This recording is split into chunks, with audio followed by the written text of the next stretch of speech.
Good morning, everyone, and thank you for joining us. I'm David Provost. I'm the Executive Vice President of Finance and Administration here at Middlebury College, and I want to welcome you all to this wonderful ceremony to break the ground for what is our next step in a long journey to Energy 2028.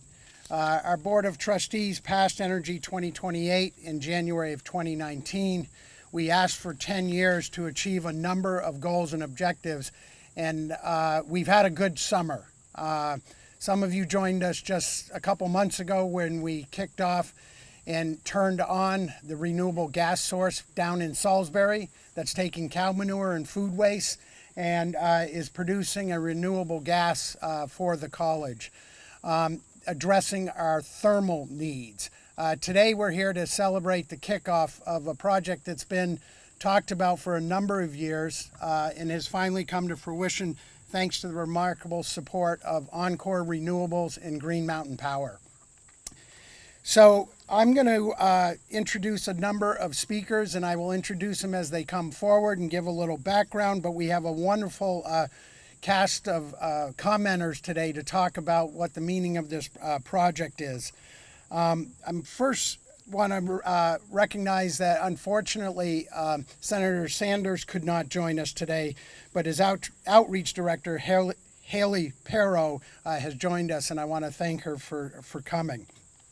We are very fortunate that Senator Leahy has been able to join us, and we welcome you back home.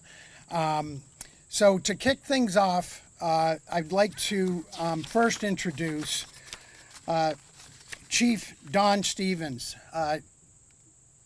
Chief Stevens is the chief of the Nulhegan Band of Coosuk-Abenaki Nation, is a respected Vermont Abenaki leader who has been instrumental in raising the awareness of the rich heritage of the Abenaki and other Native nations.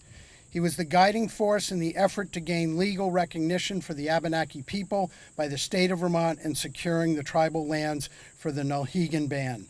I asked Don to come up and offer a blessing.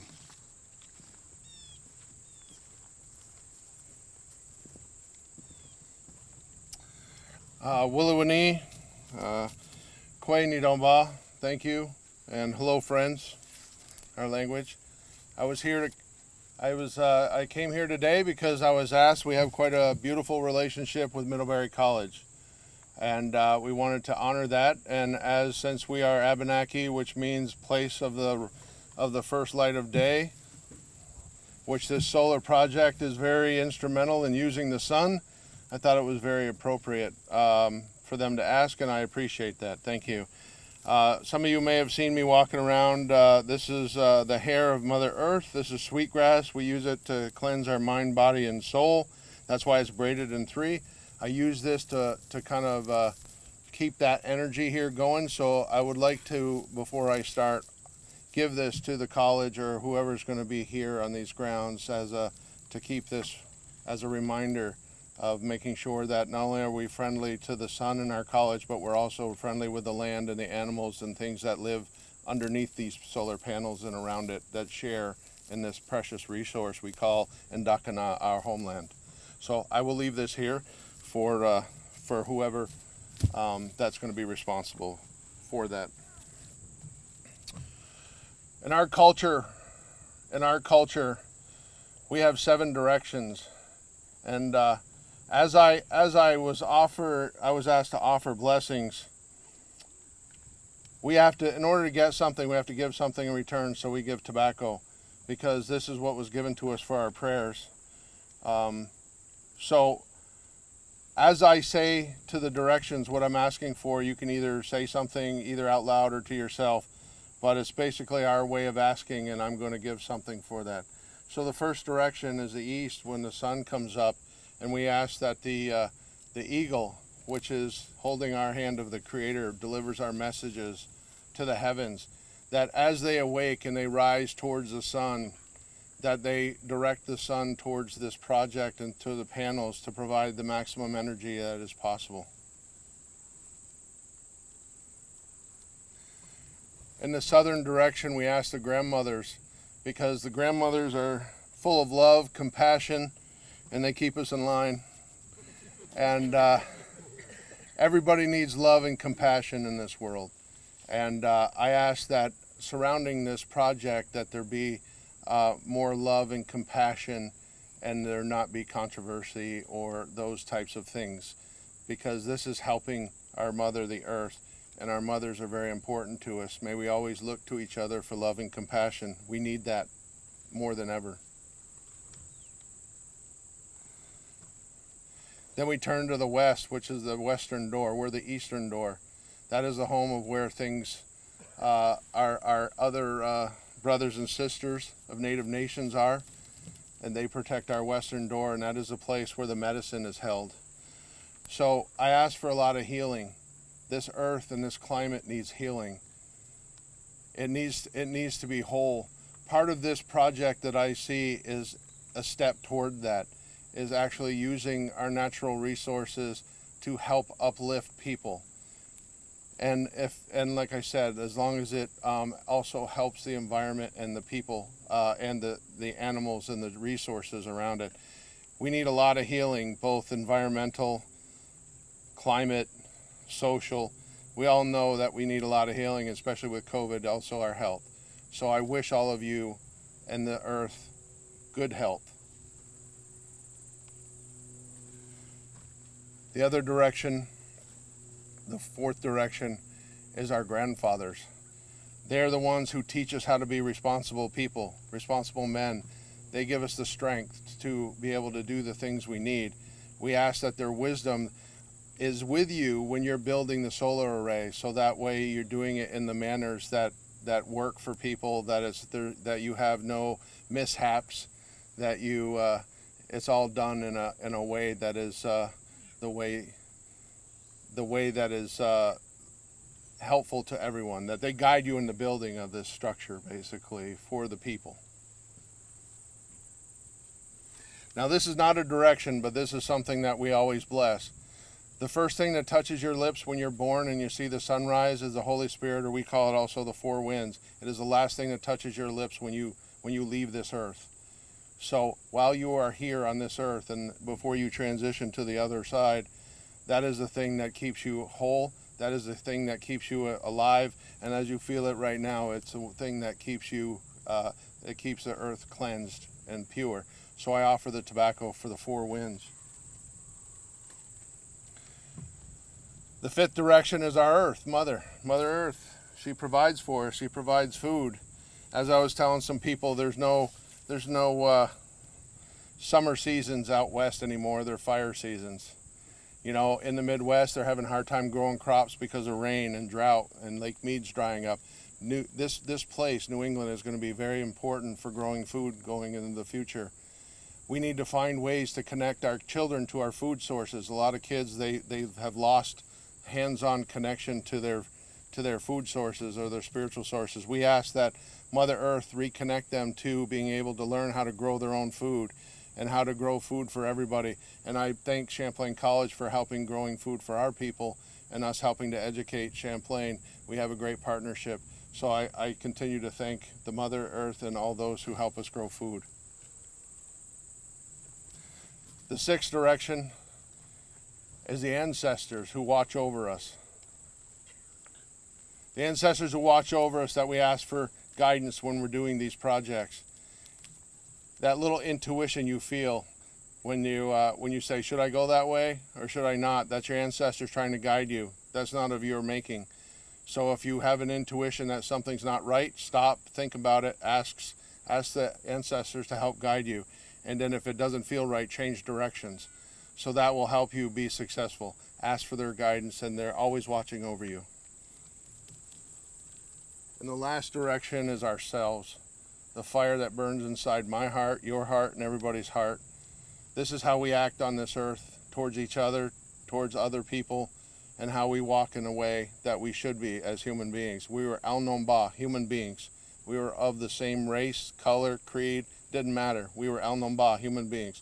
So I ask that you search inside yourselves, do the best you can to stop lateral violence or any kind of hate, and just live in a way that you should towards other human beings, because we need to save something for our future and for our children. Aho.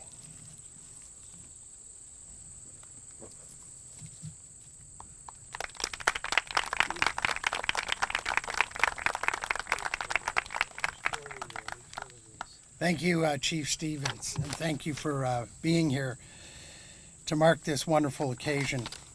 As I mentioned, we're honored to have Patrick Leahy, our senator from Vermont.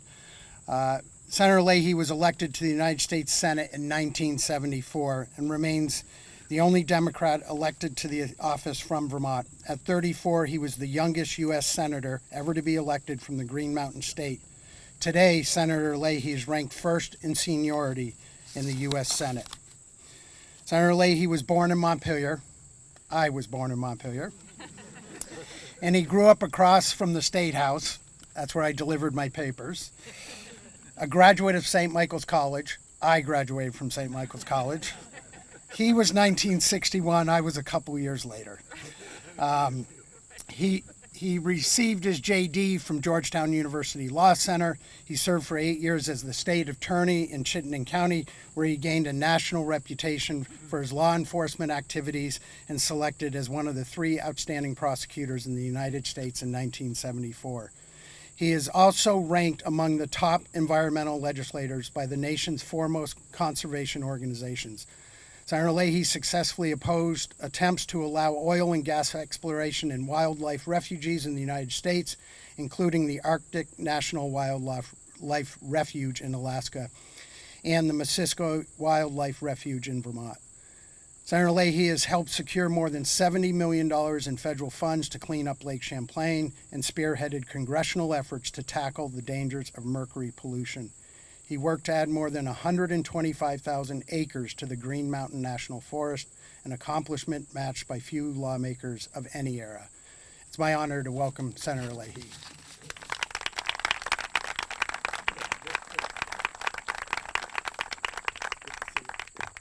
Thank you.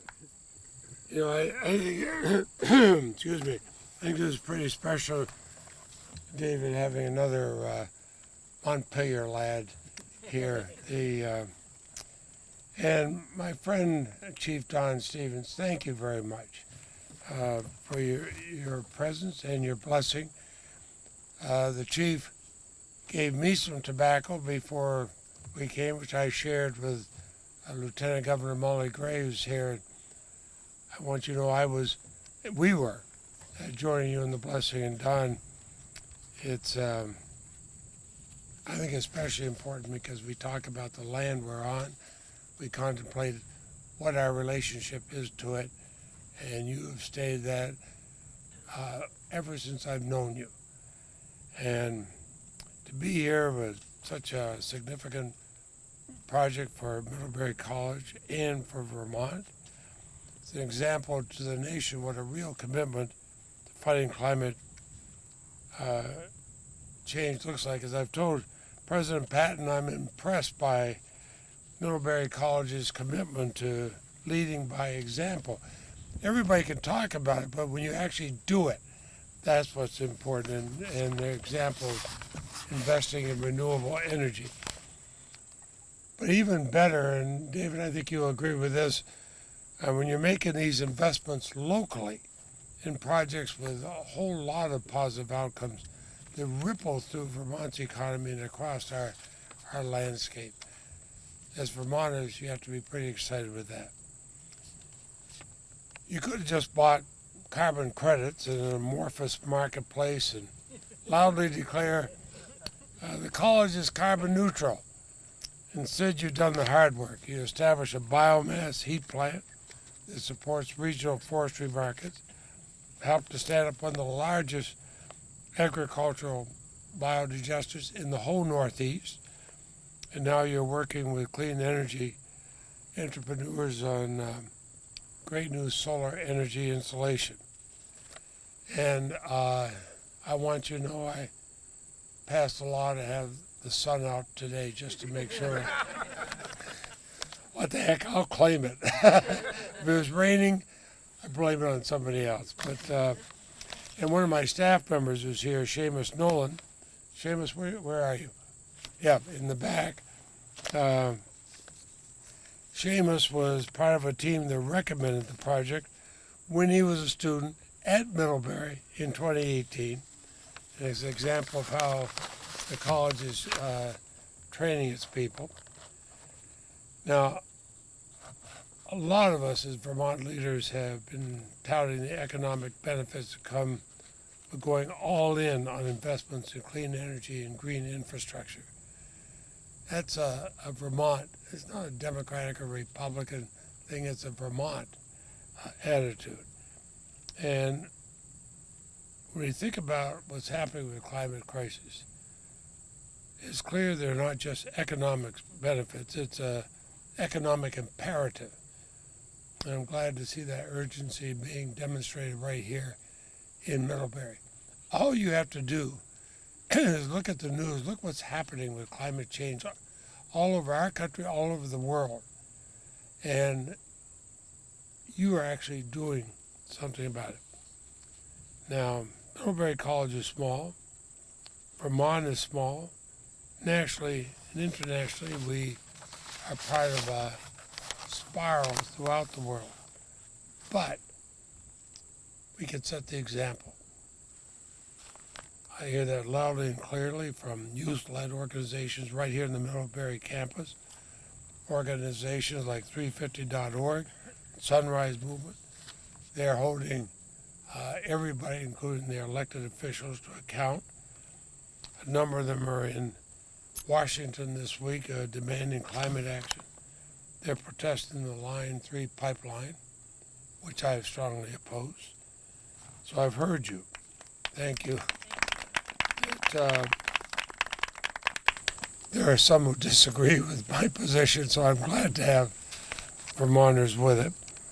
And if we're able to build back, pass the Build Back Better Act and make transformational investments in clean energy, the whole country's going to be better. So I thank Middlebury. I thank Encore Renewables, and I'm glad to see the cap. I'm bringing mine home. And Green Mountain Power. You showed us what's possible, what can be done. But I thank the students who are here. They're the ones who are going to have to carry the torch.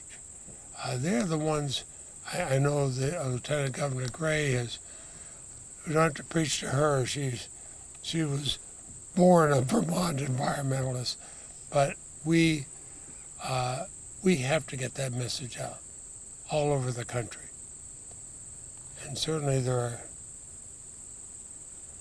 some that I serve. I'm fortunate to serve with 99 other senators, many of whom I agree with, not all. And you help me preach the way it should be done, and I'll continue to do that. So thank you. And David, thank you for being another Montpelier. You delivered newspapers there after I had. Exactly. You did. Thank you.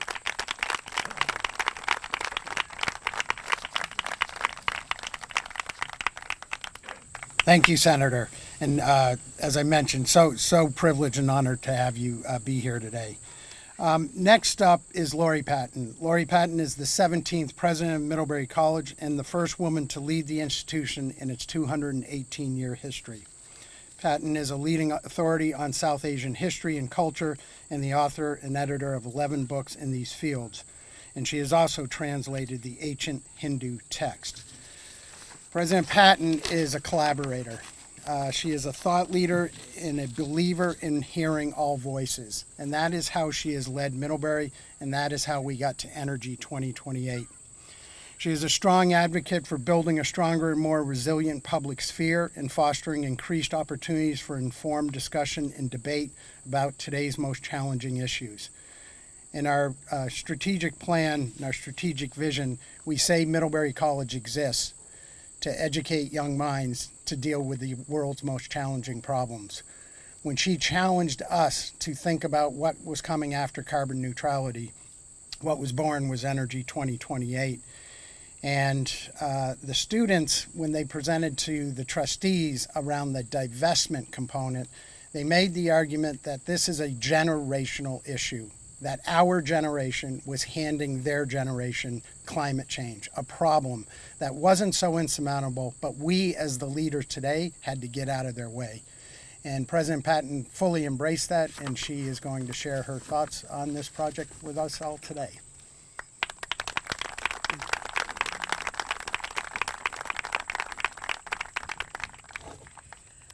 Thank you so much, David, and I'm just so delighted to be here on so many different levels. Chief Don Stevens, I will take this in great sacred trust. Senator Leahy, as a professor of religion, I had already arranged with the heavens to have good weather, so you didn't need to pass the law. But I also just wanted to say that I take your partnerships and all of the community partners here today as one of sacred trust. That's why it's such a joy to be here with you today and an honor to share this beautiful autumn morning at this podium with my friends and colleagues, Chief Stevens, Senator Leahy, Chad Farrell, a new friend and colleague of Encore, whom you're going to be hearing from a little bit later, Matt Murphy of Greenbacker Capital, Marie McClure of Green Mountain Power, Lieutenant Governor Molly Gray, and Middlebury Select Board Chairman Brian Carpenter, and the college's own Simone Amir, who will be sharing some really wonderful new thoughts about solar power and beauty a little bit later on. I also wanted to mention Jack Byrne, who is the head of our Sustainability Solutions Lab, as well as our Dean of Environmental Action. He is extraordinary and one of the great powers behind Energy 2028. Jack, are you around? Can you just wave? There he is. He deserves a round of applause from all of us. And as Chief Stevens said, we come together today as responsible stewards of this planet, of this place that we are blessed to call home, Nulhegan, the town of Middlebury, the county of Addison, and the state of Vermont. And we gather to recognize the generations who came before us in making this very place what it is today.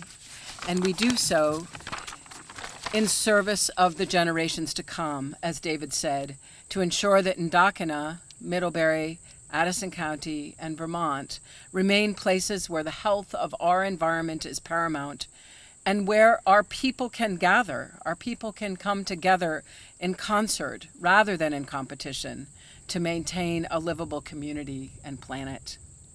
When we at Middlebury announced our Energy 2028 initiative only 2.5 years ago, we laid out an ambitious 10-year plan pledging that in a decade's time, we would sharply reduce our energy consumption as an institution, reduce and eliminate our investment in fossil fuels, craft a large educational initiative to continue our research and scholarship into climate change, and then perhaps our boldest promise, which is being fulfilled here today, rely completely on renewable energy sources to power our Vermont campus. And our campus out in Monterey is following suit in some really inspiring ways as well.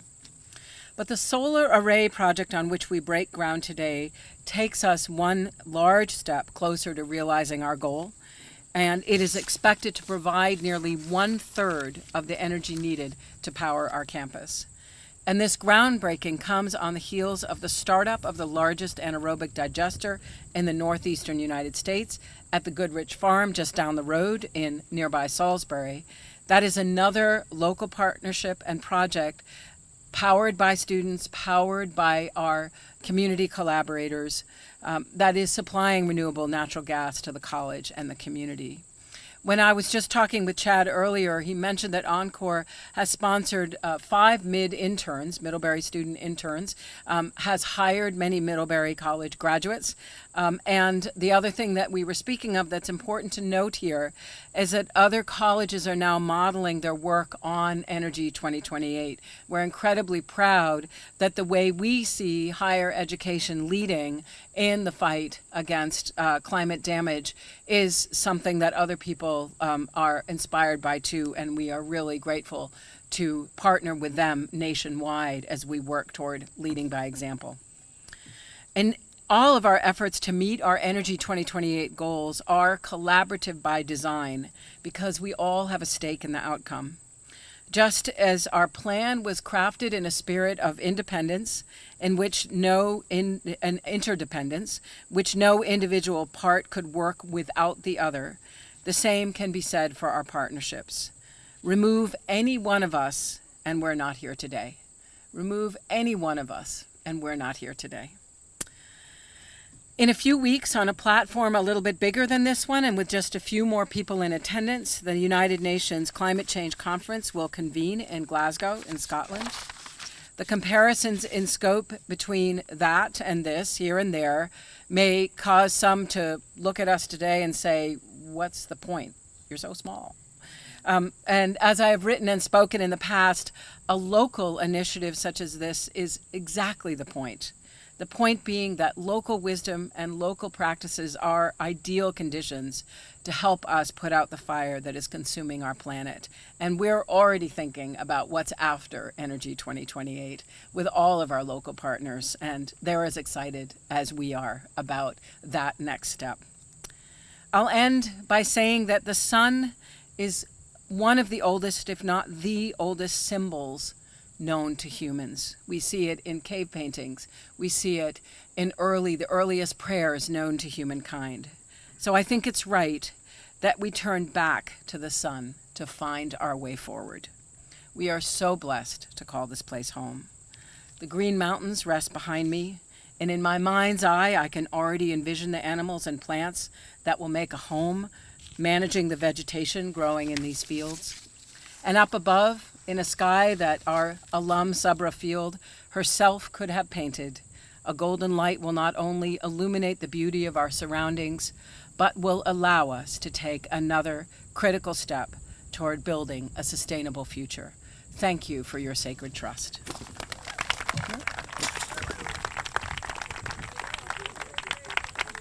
I told you she was inspiring and powerful. Thank you, Lori. So, as Lori just spoke about, these don't happen without partners. And I want to stress that we are not a solar site developer. We are not an energy provider. And the next couple of speakers we're going to hear from are going to speak about that. First is Chad Farrell from Encore. Chad is the founder and chief executive officer of Encore Renewables, a leader in community-scale renewable energy project development service. He has over 25 years of professional experience in the fields of brownfields redevelopment and renewable energy project finance, development, and construction. At Encore, Mr. Farrell has led innovative and collaborative efforts to design, permit, finance, and construct over 75 different commercial scale solar PV projects throughout the state of Vermont and beyond. I welcome Chad.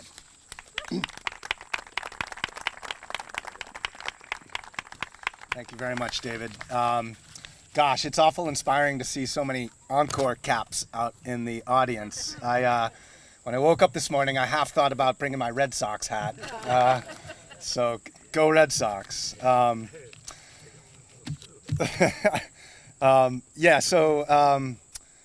Good morning. Again, my name is Chad Farrell. I'm the founder and CEO of Encore Renewable Energy. We're a certified B Corp and a community-scale clean energy development company with a front row seat in the fight to mitigate the worst effects of climate change.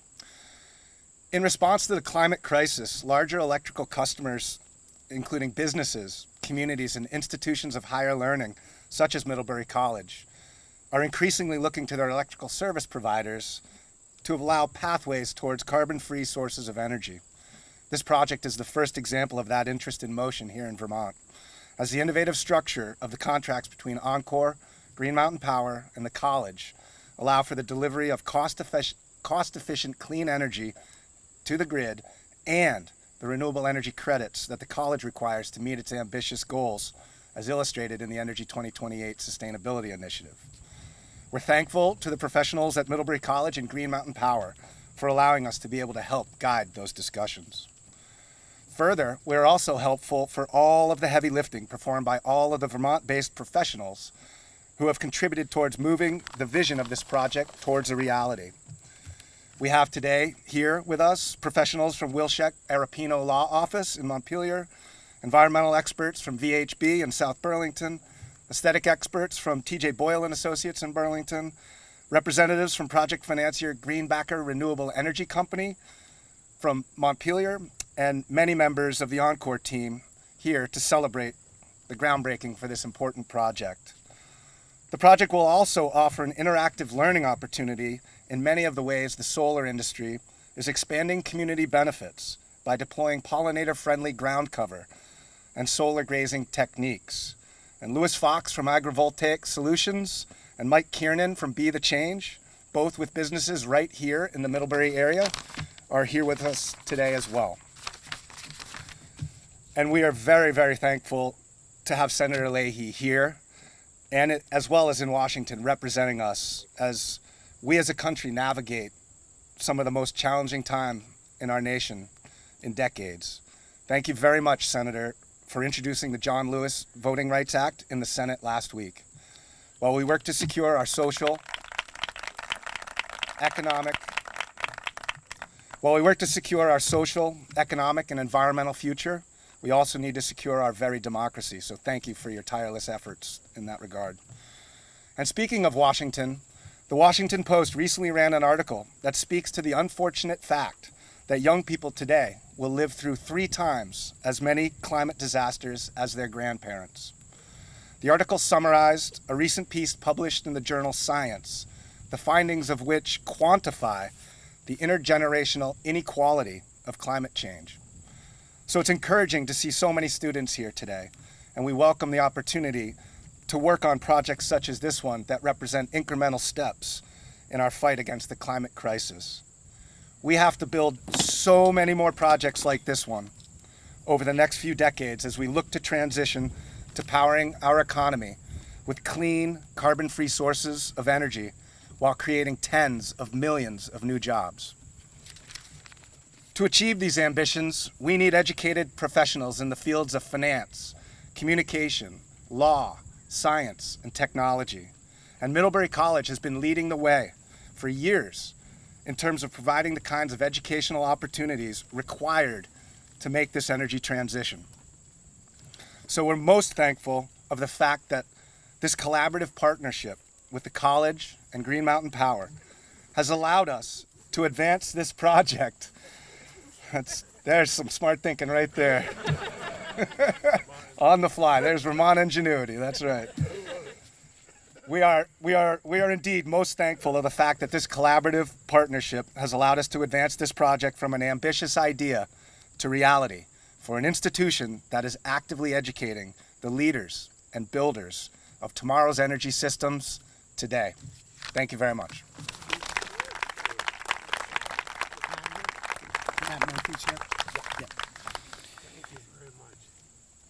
Thank you, Chad. So, Matt Murphy is the Chief Operations Officer at Greenbacker Capital, overseeing operation and maintenance, fleet performance, and technical due diligence on transactions. He joined the firm in 2016, coming from Berigo Solar, where he served as Director of O&M. In this position, he oversaw 500-megawatt fleet of solar power plants across 11 states, managed a national O&M team, and was responsible for the highest level of escalation in the department. I welcome Matt to the podium.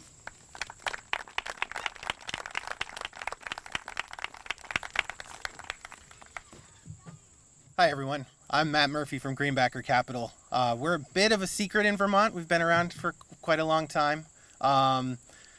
We are the company on the other end of the deals. So Encore takes these developments, they work for a number of years, they build these beautiful projects, we acquire them, and we own and operate them in a sustainable way long term. And I think I'm going to leave all the beautiful speaking to all these great speakers here. You've all done a wonderful job. Thank you, Senator Leahy. We do have Montpelier connections, though. I'll mention those, I promise. But I'd like to just tell a quick story about our company because I think it's a really good look into just the unstoppable force that renewable energy has come to change this world. So when I joined Greenbacker 5 years ago, I was the 9th employee. We had about $40 million under management, so $40 million in power plants that we operated throughout the country. I actually second-guessed joining a little bit when I first visited our Manhattan office. There was a roof leak and people were sort of huddled in what looked like closets. And I said, what am I doing? I came from this big company and this is what I'm doing now. But I really believed in what we were trying to do. And what we were trying to do is grow a really responsible and sustainable base of renewable assets and operate them in a way that is conducive towards taking care of the land and being good stewards. And fast forward 5 years, it's been a pretty wild ride. That $40 million we had under management is now $1.5 billion deployed across 33 states. And looking locally, because this is the best place in the country, right? So this is where I care about. We've actually very quietly deployed across 30 sites and about 75 megawatts, over $100 million into Vermont renewable energy power plants in the last 5 years. It's just our small part, but it goes to show this thing that started with roof leaks in a closet in Manhattan can really come and become something. And we're not alone. There's companies like us all across the country. And I really believe in our ability to start changing the world in the rapid way that we need to. Our business is sort of built on a tripod. The first is our ethos, which is kindness, compassion, and compromise. The second is in a steadfast resolve to be good stewards of the land and to improve how we take care of the land that we occupy. And the third is partnerships. The way that we are able to grow so fast is through building partnerships. You can't have a new builder, a new operator, a new developer to buy sites from every project if you're going to grow in the way that we have. So we put a lot of sweat equity, we put a lot of money and time and effort into those partnerships. And when I look at this project, I see a host and an off-taker in Middlebury College that is just a wonderful partner, and I can't wait to begin our relationship. I see one of the best development partners in the country in Encore Renewable Energy, someone we've transacted with over and over again, and I hope to do so in the future. I see one of the best utilities to work with in the country when it comes to building renewable energy. I know them all, so I can say that for a fact. And I see a project that's going to be built by contractors from Vermont and operated long-term, so long as it's under my watch in Vermont, and managed by my 25 and growing renewable energy professionals in our beautiful office on the corner of State and Main in Montpelier. Everything about this project screams that piece of our tripod that is the partnership that we wish to grow, and everything about this project is why I am in renewable energy. Thank you.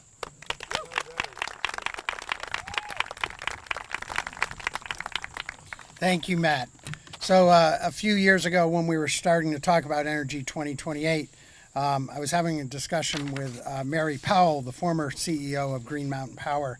And it struck me that as Vermonters, we take for granted having probably, Matt just said it is the best power company in the nation. And Mary said, you really probably, David, don't have to be focused on finding electric solutions because we're going to beat you to it. Green Mountain Power has been very focused. They've been a leader in this space to get the complete state at the forefront of renewable electric sources of power. And we are very fortunate as Vermonters to have that partnership.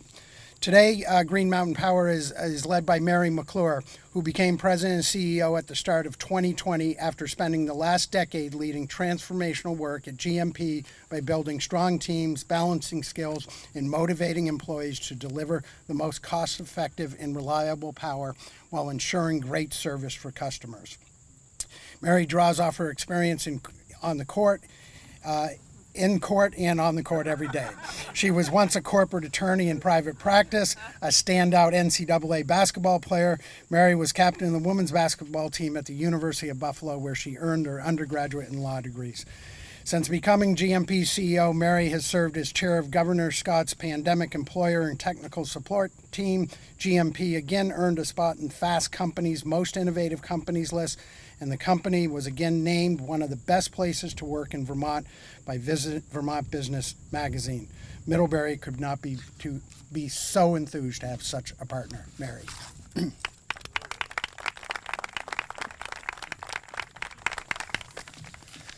Thank you, David, for those kind words. We like to make it easy at GMP. The CEO is always named Mary. But wow, what a beautiful day. I wanted to actually resist the urge to comment on the weather, but clearly the sun is the star of the show here in more ways than one. My mother would be proud of that joke. But anyway, Senator, Lieutenant Governor, Chief Stevens, thank you so much for your love and compassion for our environment in your leadership as we all tackle together the devastating impacts of climate change. And we work together in Vermont. I wouldn't want to be any other place in the world than Vermont to tackle this challenge, thanks to your leadership. So thank you.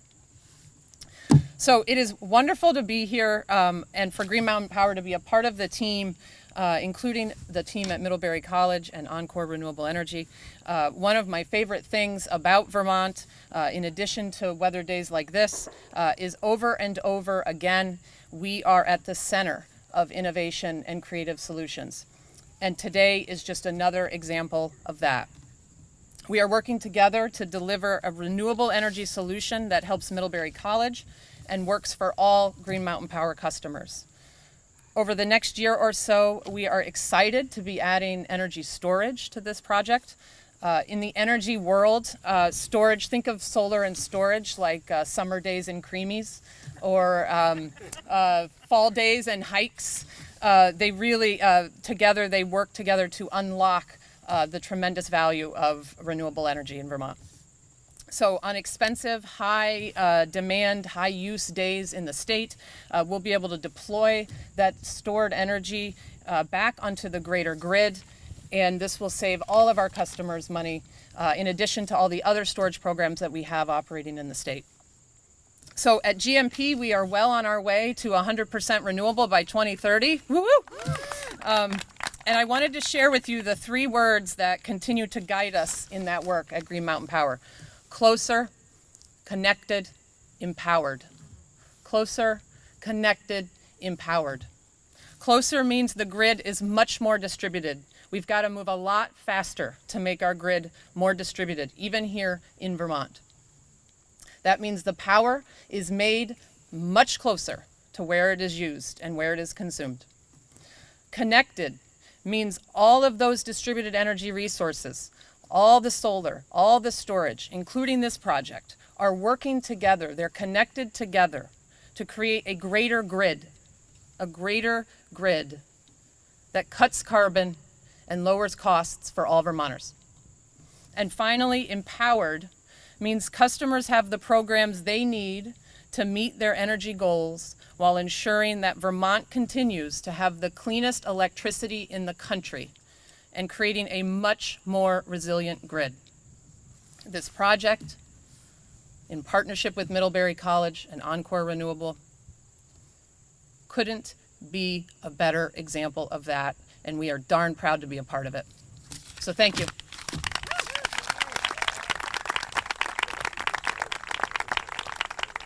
Thank you, Mary. So on January 7th of 2021, Lieutenant Governor Molly Gray was sworn into Vermont as Vermont's 82nd Lieutenant Governor. Molly, we were grateful to have you join us in Salisbury a couple months ago, and she's back here today. Molly was born and raised on a vegetable and dairy farm in Newbury, Vermont, still operated by her family today. She attended the University of Vermont on an athletic scholarship and competed at D1 cross-country skier. After college, she helped elect Representative Peter Welch to Congress and moved to Washington to serve as his congressional aide. Her commitment to service led her to International Committee of the Red Cross, where she engaged in the U.S. government on humanitarian efforts and led field missions to Haiti, Uganda, Georgia, the Western Balkans, and the Democratic Republic of Congo. But she's back here with us now, and we are very fortunate. She has lived and worked in communities across Vermont, worked in the halls of Congress and around the globe in humanitarian response and human rights, rooted in rural Vermont with a career spent bringing people together to get things done. Molly is an unflattering voice for the needs of Vermonters. Welcome, Molly. Thank you. Well, it's wonderful to be back in the Middlebury, Salisbury area today.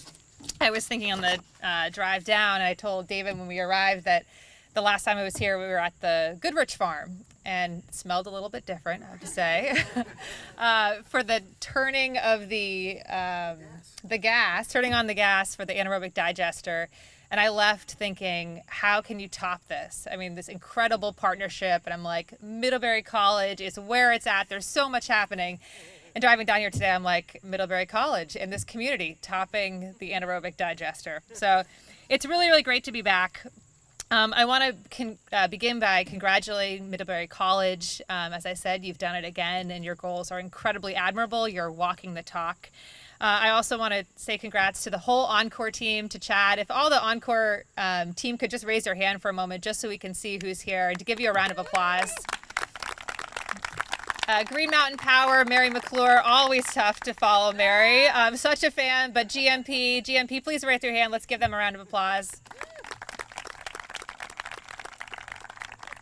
And I know there are a lot of other folks here. I want to recognize Senator Ruth Hardy, who's here as well, but a lot of people who have done a tremendous amount of work behind the scenes to bring this project to fruition. It's always wonderful to be here with Senator Leahy, to be any event with Senator Leahy.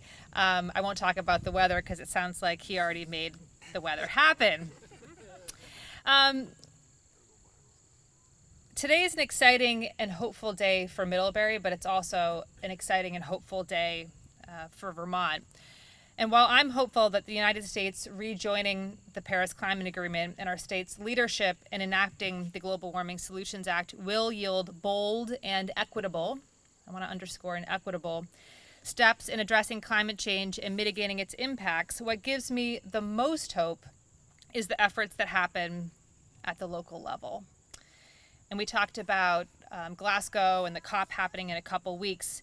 While the world has been slow to act in many ways, and nationally we've been slow to act, it's the municipalities, it's communities, it's businesses, it's nonprofits, it's everyone here today that have not been slow to act, who have made climate action really possible. We'll call you non-state actors, but in many ways you're the real actors. And let's face it, this project is a win on a number of levels.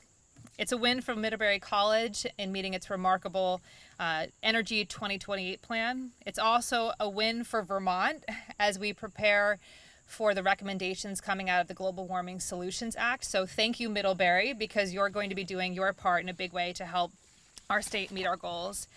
It's a win for the Middlebury community, and I want to recognize Brian because, again, it's municipalities, it's towns, it's Hartford, for example, it's Peacham, for example. It's working on a community solar project right now. It's our communities that are leading the way.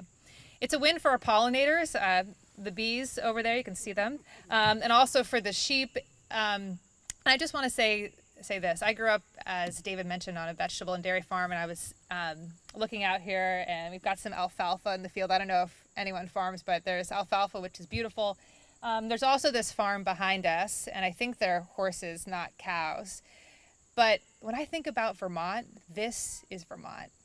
The future of Vermont, as much as I love covered bridges, and I love dairy farms, and I love alfalfa, and I love thinking about haying, and we were talking about haying equipment earlier when I just arrived with Brian. I really love the idea of Vermont having solar fields where bees and sheep and animals and people and our land and everyone can come together in a way that really sets us up for a more resilient future. So I want to close by talking a little bit about resiliency. The leadership here, of course, serves as a model for the state. But if this pandemic has taught us anything, it is that our resiliency as a state depends on innovative partners coming together, be it in deploying vaccines or keeping our communities healthy or addressing food insecurity. But it's really about the resiliency that we find when community partners come together to really find solutions to our greatest challenges, climate change being top among them. So I hope we see more collaboration like this. As I said, we're starting to see it in Hartford, we're seeing it in Peacham, but we're going to see it in communities around the state, and those communities are going to be looking at this project and looking to all of you for guidance. So I hope you're ready because we're going to be calling you. And when I say we, I want to talk about my role as Lieutenant Governor and the state for just a moment.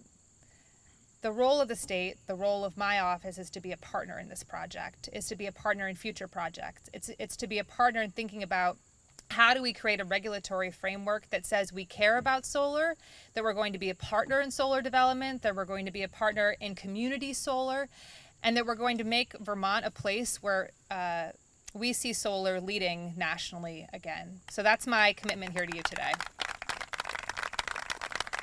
So with that, I will take my seat, but I just want to thank everyone involved again, and I truly mean it. It's wonderful to be elected. It's wonderful to be serving, but more than anything, my office is your office, and I look forward to working with all of you. So thank you.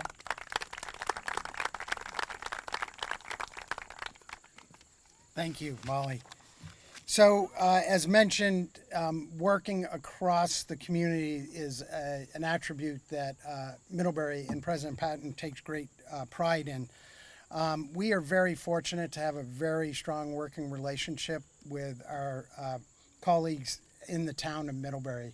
And that's led by the efforts of the Select Board Chair, Brian Carpenter, who has been with us all along the way with this project. And we are very fortunate to have Brian as a guidance to us and a collaborator to help Middlebury College navigate these waters and bring projects like this forward. And I'm going to ask Brian to come up and share his thoughts.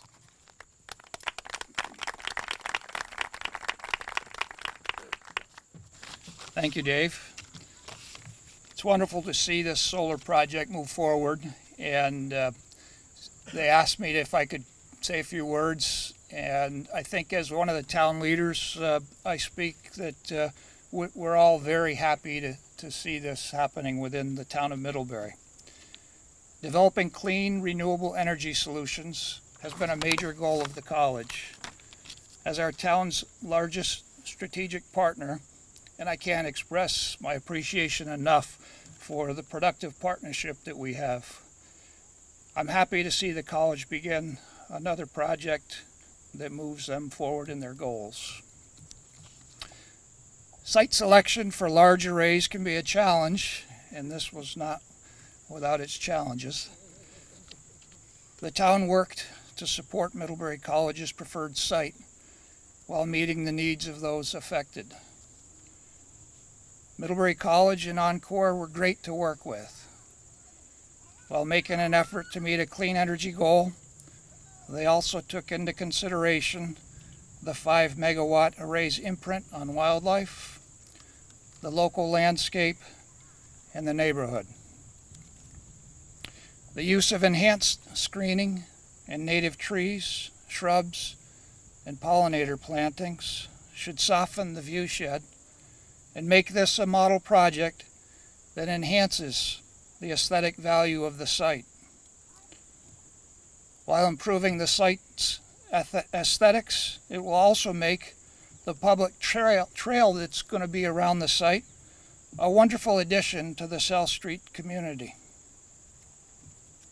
The potential for having battery backup to power our hospital in times of disturbance is also a potentially significant benefit of this project to the community. I'd like to congratulate President Patton, her leadership team, and Middlebury College for making major strides in 2021 on their path to 100% renewable energy. Thank you.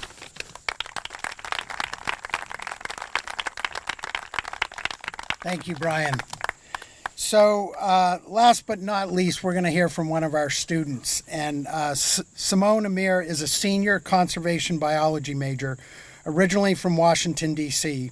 She's on the women's varsity soccer and track and field teams at Middlebury College. Middlebury women's soccer team is very good this year. If you haven't seen them play, I'll make a shout out for Simone for you to go see them. Simone enjoys hiking, skiing, doing art. Her story re-examines how we think of beauty with regards to solar panels. The aim of her story is to have people rethink how they define beauty when they look or think about solar panels. Simone.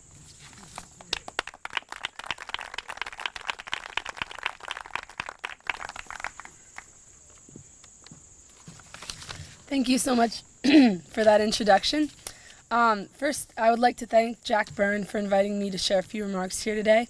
I'm absolutely honored and humbled to be standing at this podium following such notable and inspiring speakers.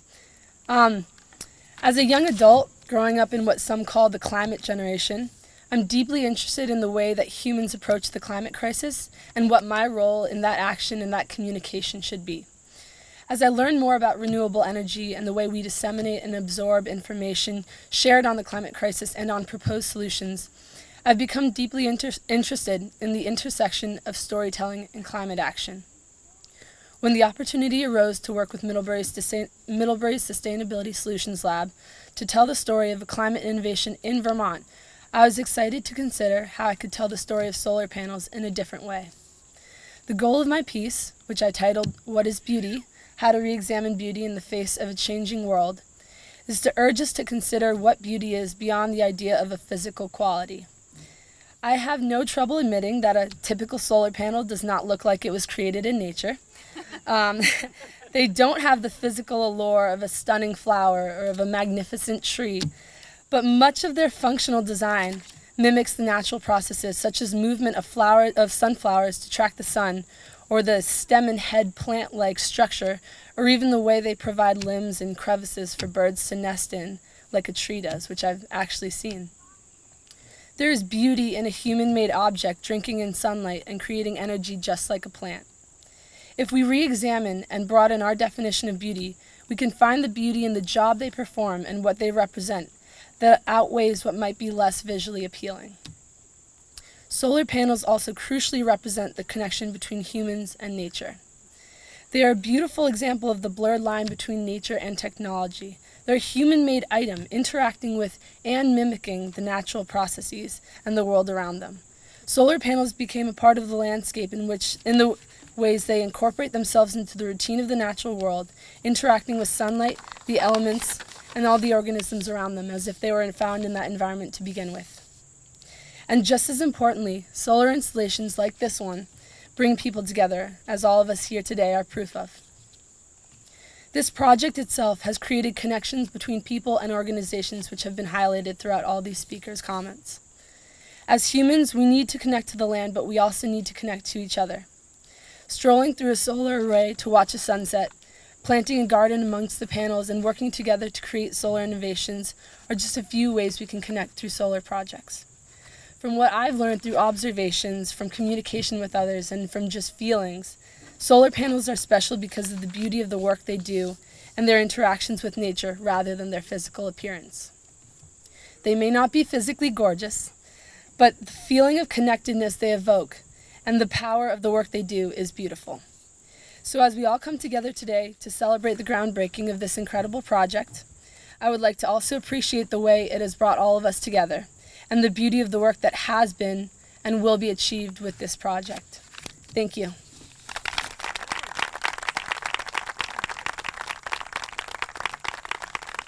Thank you, Simone. So I'm going to close things out before we do the ceremonial groundbreaking, but I'd be remiss not to call on the Middlebury team to stand and bow. We have a number of folks. Lori and I get the pleasure of standing up here before you, but we have an incredible team that worked on this project. And so I ask all the Middlebury folks to stand up. Jack Burns, Mike Mosier, Matt Kern, Sue Ritter, Julia, Sarah, the entire team. This sound like it, you may be confused thinking that this was an easy project. This was not an easy project. Chad and his team, my team, we have some scars for it. But we are here today to celebrate it. And as I learned when my 12 years at Champlain College working in Burlington, the scars you take pride in because we are making Vermont better one day at a time. And this is a journey.